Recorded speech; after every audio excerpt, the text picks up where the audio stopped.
Hai everyone, kembali lagi di channel YouTube ini bersama saya sendiri, Arinda Nuryasita.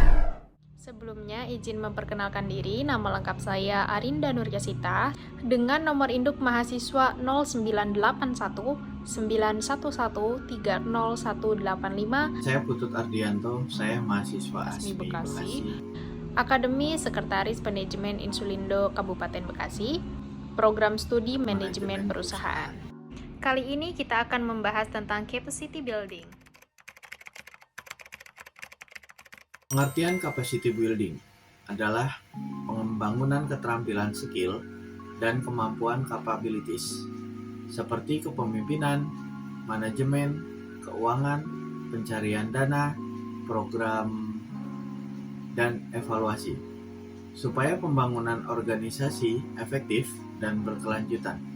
Menurut A. Fishbein tahun 1997, capacity building fokus pada kemampuan tenaga kerja, kemampuan teknologi yang diwujudkan dalam organisasi atau kelembagaan, dan yang terakhir, kemampuan kapital yang diwujudkan dalam bentuk dukungan sumber daya, sarana, dan prasarana. Secara umum, capacity building adalah proses atau kegiatan memperbaiki kemampuan seseorang, kelompok, organisasi, atau sistem untuk mencapai tujuan atau kinerja yang lebih baik. Ini adalah proses membantu individu atau kelompok untuk mengidentifikasi dan menemukan permasalahan dan menambah wawasan, pengetahuan, dan pengalaman yang dibutuhkan untuk memecahkan masalah dan melakukan perubahan. Capacity building difasilitasi melalui penetapan kegiatan bantuan teknik, meliputi pendidikan dan pelatihan, bantuan teknik khusus atau specific technical assistance, dan penguatan jaringan. Salah satu contoh penerapan capacity building adalah membangun keberdayaan ekonomi rakyat yang mencakup kelembagaan, pendanaan, pelayanan. Di samping itu, masalah internal yang harus dihadapi adalah masalah efisiensi, keterbatasan sumber daya manusia, dan teknologi.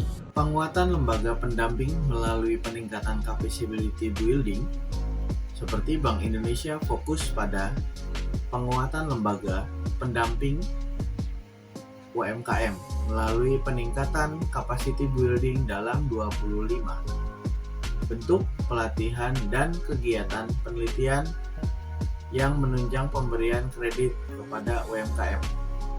Cakupan capacity building antara lain learn, knowledge, coaching, planning, support, development, skills, dan training. Pengembangan kapasitas organisasi dibagi menjadi 3, seperti kapasitas sumber daya fisik, yang pertama, yang kedua kapasitas proses operasional, yang ketiga kapasitas sumber daya manusia. Dari ketiga tersebut, dibagi menjadi beberapa bagian. Yang pertama seperti sumber daya fisik, itu dibagi menjadi 2 bagian, seperti struktur organisasi keuangan, perangkat hukum, dan sarana prasarana. Yang kedua, kapasitas proses operasional, dibagi menjadi 3, seperti kapasitas prosedur kerja, kapasitas budaya kerja, kapasitas kepemimpinan organisasi.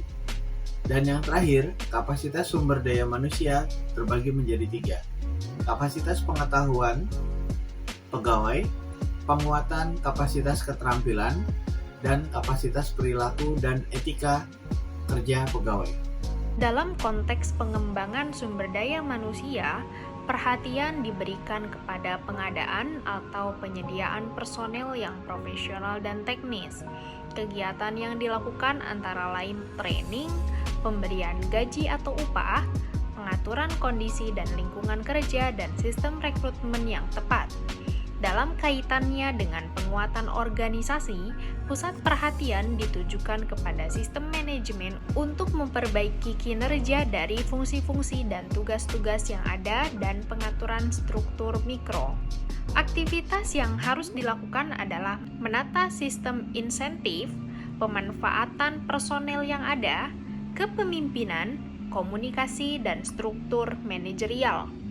dan berkenaan dengan reformasi kelembagaan, perlu diberi perhatian terhadap perusahaan, sistem, dan institusi-institusi yang ada, serta pengaruh struktur makro.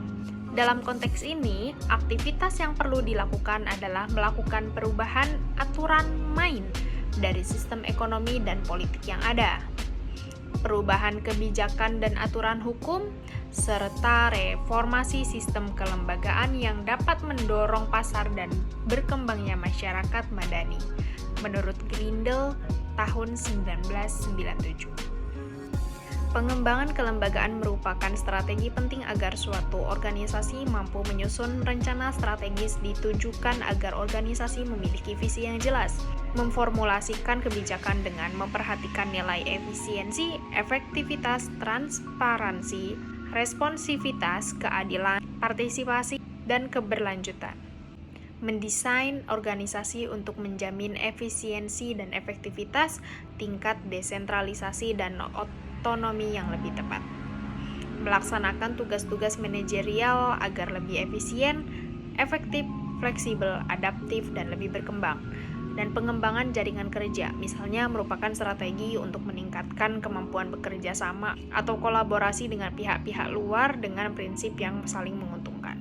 Jadi, kesimpulannya, capacity building merupakan upaya yang dimaksudkan untuk mengembangkan suatu ragam strategi meningkatkan efisiensi, efektivitas, dan responsivitas kinerja pemerintah, yakni efisiensi dalam hal waktu dan sumber daya yang dibutuhkan guna mencapai suatu outcomes.